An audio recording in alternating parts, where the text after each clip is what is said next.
नमस्कार, सत श्री अकाल, आदाब। आप सुन रहे हैं यूबीटी पॉडकास्ट अनंत त्रिपाठी के साथ। यह कहानी साहित्यकार डॉक्टर शिवभूषण त्रिपाठी के कहानी संग्रह दस्तक से ली गई है।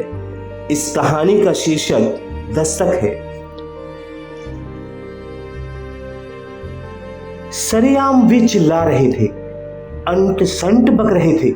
कभी किसी को देखकर मारने दौड़ते तो कभी खिलखिलाकर हंसने लगते, कभी रोते रोते किसी फिल्मी गाने की पंक्ति गुनगुनाकर नाचने लगते।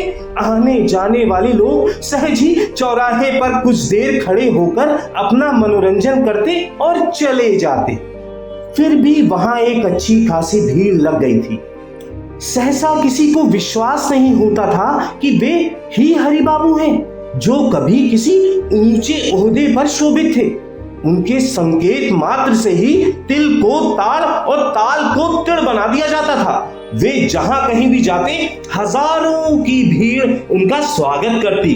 स्वप्न में भी उनकी इस स्थिति की कल्पना किसी को नहीं थी। चौक पर उनके इस दशा को देखकर रमा गंभीर हो गई थी, विचारों में खो गई थी और मैं गरीबा से मिलने उसके घर चला गया। गरीबा बीमार था, 2 दिन हो गए थे उससे मुलाकात नहीं हुई थी। वहां से लौटकर उस दिन मैं बहुत देर से घर पहुंचा था। घर में पैर रखते ही पत्नी की बौछार शुरू हो गई। हमें यहाँ शहर में नहीं रहना है, चलिए हम सबको देहात में छोड़ दीजिए, वहां मैं आराम से रह लूंगी। छुट्टी के दिन भी आप कभी कहीं घूमते रहते हैं, और लोग भी तो नौकरी करते हैं, आराम से है ना, और आप दूसरों के काम के पीछे दीवाने रहते हैं। ना कोई खाने का समय, ना कोई सोने का। समाज सेवा ही करनी थी तो शादी ना करते, बच्चे ना पैदा करते। अचानक कभी कुछ हो जाए तो मैं अकेली क्या कर लूंगी। इस तरह ना जाने क्या क्या वो बड़बड़ाती रही और मैं पनाले के बरसाती पानी के वेग की भांति पत्नी के क्रोध को मौन रहकर अपने सिर से उतारता रहा। कुछ देर बाद भोजन की थाली सामने रखते हुए उसने मेरा मनोहार किया। मैं चुपचाप भोजन करता रहा। इसी बीच शीला ने इंस्पेक्टर साहब के बच्चे की बात बताई। वह छत से गिर पड़ा था, दाहिने हाथ की हड्डी टूट गई थी। कोई कर रहा था कि प्लास्टर आदि में हजारों रुपए एक ही दिन में खर्च हो गए थे। अपना सोनू भी बड़ा चंचल है, दिन भर छत पर खेलता रहता है। भगवान न करे कि कभी ऐसा हो, पर कभी कुछ हो जाए तो मैं अकेली क्या कर सकूंगी। घर में रुपए भी तो नहीं होते, मैं घबरा जाती हूँ। पड़ोस की औरतों ने तो और भी नाक में दम कर रखा है, जैसे उनके घरों में कोई काम ही नहीं होता। यहाँ आकर घंटों बैठी रहती हैं, कभी किसी की बुराई करती तो कभी किसी की। अमुक के पापा ऐसे हैं, उनके घर टीवी क्या आ गई कि वे सीधे मुंह बात ही नहीं करती। आपके विषय में भी तमाम बातें करती हैं। कई बार पूछ चुकी हैं कि क्यों इधर उधर के कामों में लगे रहते हैं। सुना किसी दिन गरीबों और अपाहिजों की बस्ती में भी गए थे। इतने बड़े पूजा पाठी होकर अपाहिजों की गंदी बस्ती में जाने में इन्हें जरा भी विचार नहीं। इस तरह सुनते सुनते मेरा कान भर गया था, इसीलिए आज मैंने आपको बहुत कुछ कह दिया, मुझे माफ करो।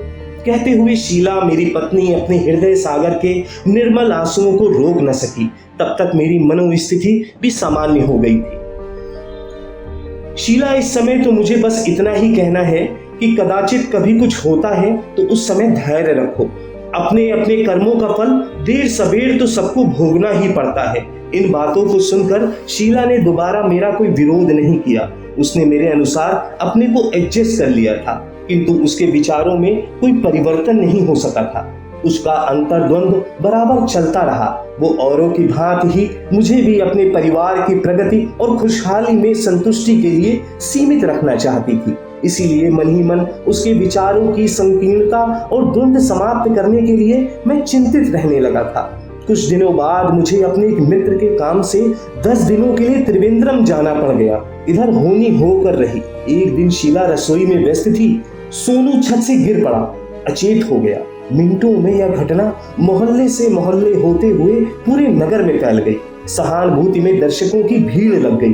जो जिस लायक थे सहायता के लिए टूट पड़े।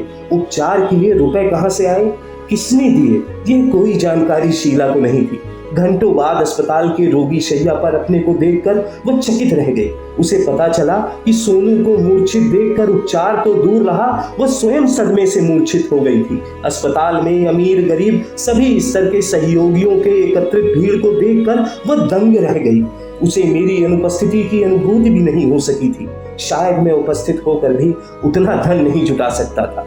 उस दिन जिस समाज के पीछे मैं दीवाना रहता था, उसका दर्शन करते वह नहीं अगाती थी। एक्सरे की रिपोर्ट के अनुसार तीसरी मंजिल से गिरने पर भी सोनू को कोई फ्रैक्चर नहीं हुआ था। कुछ समय बाद सोनू स्वस्थ हो गया था। उस घटना के बाद शीला का मन बदल गया था। वह मन ही मन समाज के प्रति मेरे कार्यों की सराहना कर रही थी और बेताब हो रही थी अपनी बात शीघ्र मुझे सुनाने के लिए। त्रिवेंद्रम से लौटकर 11वें दिन मेरे घर पहुंचने पर शीला ने अपना टेप रिकॉर्डर खोल दिया और मैं अक्षरशः उसकी बात सुनता रहा। इसी बीच धूल धूसरित सोनू अपना खेल समाप्त कर चुपके से आया और मेरी पीठ पर सवार हो गया। मुझे दक्षिण की यह घटना याद आ गई जब गणेशन स्वस्थ हो गया होगा। सूर्यास्त का समय था। त्रिवेंद्रम के प्रसिद्ध सागर तट टोगलम बीच पर हजारों की भीड़ मचल रही थी। बच्चे कभी सागर के जल को एक दूसरे पर उछालते तो कभी बालुकामय तट पर दौड़ते। वह दृश्य बहुत ही रोचक एवं आकर्षक था। अचानक एक चीख सुनाई पड़ी। पीछे मुड़कर देखा तो एक 8 वर्ष का बालक चीख रहा था। उसके पैर के तलवे से खून बह रहा था। मौखिक सहानुभूति के अतिरिक्त दर्शकों की इस भीड़ में कोई संवेदना न थी। केवल एक महिला के चेहरे पर हवाइयां उड़ रही थी। वह परेशान हो रही थी। गोद में एक बच्चे के कारण शायद वह लाचार थी। कैसे क्या करे? स्कूटर तक पहुंचने के लिए आधा किलोमीटर दूर पैदल वह बच्चे को कैसे ले जाए? एक क्षण भर उन दोनों को देखने के बाद मैंने बच्चे के पैर में चुभे कील को अपनी दांतों से पकड़कर निकाल दिया। रुमाल से बांधने पर रक्त बहना बंद हो गया था। अपनी पीठ पर लादकर मैंने गणेशन को स्कूटर स्टैंड पर पहुंचा दिया था। बालक की मां पढ़ी लिखी थी। उसे अस्पताल जाने में कोई कठिनाई नहीं थी। इसीलिए मैं निश्चिंत होकर समय से अपने मित्र के घर लौट गया। इस घटना को सुनकर मेरे सिद्धांतों के प्रति शीला की आस्था और विश्वास अधिक सुदृढ़ हो गया। उसे आश्चर्य हो रहा था कि जब मेरा सोनू छत से गिरा था, ठीक उसी दिन उसी समय मैं 8 वर्षीय गणेशन को पीठ पर लाद कर स्कूटर स्टैंड पर जा रहा था। उस समय मेरी अनुपस्थिति में सोनू की सहायता के लिए लोग व्याकुल हो उठे थे। कुछ दिनों बाद मुझे यह जानकर संतोष हुआ कि शीला अवकाश के क्षणों में मोहल्ले मोहल्ले में जाकर महिलाओं के बीच सामाजिक चेतना का कार्य करने लगी थी। एक दिन वह बोल रही थी कि जो समाज की उपेक्षा कर मात्र अपनी ही उन्नति में संतुष्ट रहता है, प्रकृति उसका नियंत्रण स्वयं करती है। समय आने पर उन्हें दंड भी देती है। तभी मुझे हरि बाबू की याद आई।